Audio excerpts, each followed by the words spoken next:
Masih awalnya kan langsung terbakar, guys. Assalamualaikum warahmatullahi wabarakatuh. Halo teman-teman, saya Liza Reni dari kelas RA 3 PGSD. Di sini saya akan mengerjakan tugas UAS mata kuliah Pendidikan IPA kelas tinggi yang diampu oleh Bu Hilda dan Yartika Nurma Abdi MPD. Nah, di sini saya mengambil materi tentang kalor dan perpindahan panas. Di mana kalor itu adalah energi panas. Nah, kalau perpindahan panas berarti perpindahan kalor. Nah, definisi kalor itu sendiri adalah energi panas yang berpindah dari benda yang bersuhu lebih tinggi ke benda yang bersuhu lebih rendah. Oke, di sini saya akan melakukan praktikum tentang kalor dan juga perpindahan panas. Nah, jadi kalor atau perpindahan panas itu adalah energi panas yang berpindah dari benda yang bersuhu lebih tinggi ke benda yang bersuhu lebih rendah. Nah, contohnya ada tiga proses perpindahan panas. Yang pertama ada konduksi. Konduksi ini seperti kita mencelupkan sendok ke air panas. Nah, dia energi panasnya akan berpindah dari air ke sendok. Nah, itu pasti teman-teman sering menemukan juga kan di rumah, misalnya kayak teman-teman membuat teh panas atau air panas gitu. Ketika kita memasukkan sendok ke dalamnya, itu energi panasnya akan berpindah. Nah, itu dinamakan konduksi. Yang kedua ada konveksi. Konveksi itu biasanya terjadi pada air yang mendidih, air yang ditaruh di panci, terus kita panaskan di kompor. Nah, dia mendidihnya itu akan merata. Nah, itu dinamakan konveksi. Nah, ada juga yang terakhir ini radiasi. Nah, kalau bahas radiasi pasti teman-teman langsung berpikir, matahari, sinar HP. Nah, itu radiasi gitu.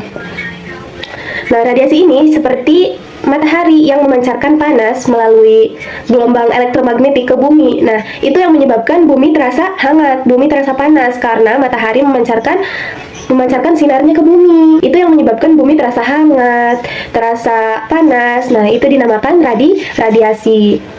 Nah, energi kalor ini bisa diserap. Nah, diserapnya oleh apa? Oleh zat yang suhunya lebih rendah atau suhunya itu lebih rendah, suhunya lebih rendah dari dia. Misalnya dia ini kan api, misalnya energi panasnya api. Nah, ketika dia membakar gelas yang tidak ada apa-apanya, dia akan langsung dia akan langsung terbakar. Si kokonya itu akan langsung terbakar. Si plastiknya itu akan terbakar. Si awalnya akan langsung terbakar, guys. Oke, kita langsung saja ke praktikumnya. Nah, di sini kita siapkan dulu alat-alatnya. Di sini ada aqua kosong, aqua yang berisi air, dan juga gas. Ya. Di sini kita langsung praktekkan saja. Tadi kan sudah saya sebutkan kalau kita membakar langsung, memindahkan energi panas dari api ini ke sini tanpa adanya perantara kayak air, tanpa adanya perantara lain kayak zat yang suhunya lebih rendah dari api, dia akan langsung terbakar. Nih. Nah, kita hitung dari 1 sampai 10 ya. Nih, ini karena ini udah bolong. Kita di sininya saja. Kita hitung dari 1 sampai 10.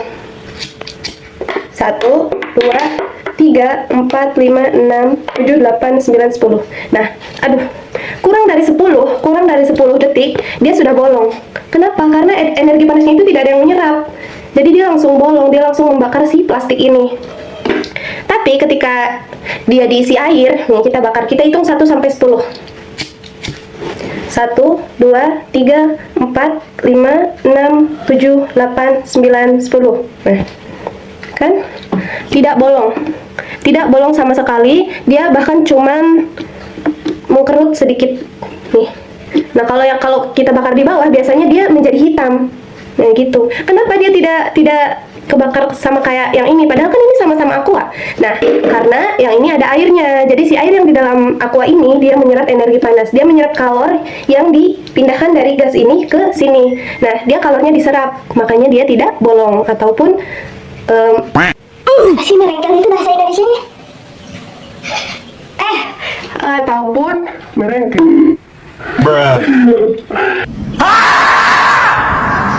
Dia tidak terbakar sama sekali, guys, kalau dia ada airnya. Nah, jadi gitu. Itu dia tadi eksperimen sederhana yang saya lakukan. Kalau teman-teman tidak percaya atau masih belum percaya, teman-teman bisa mencobanya sendiri.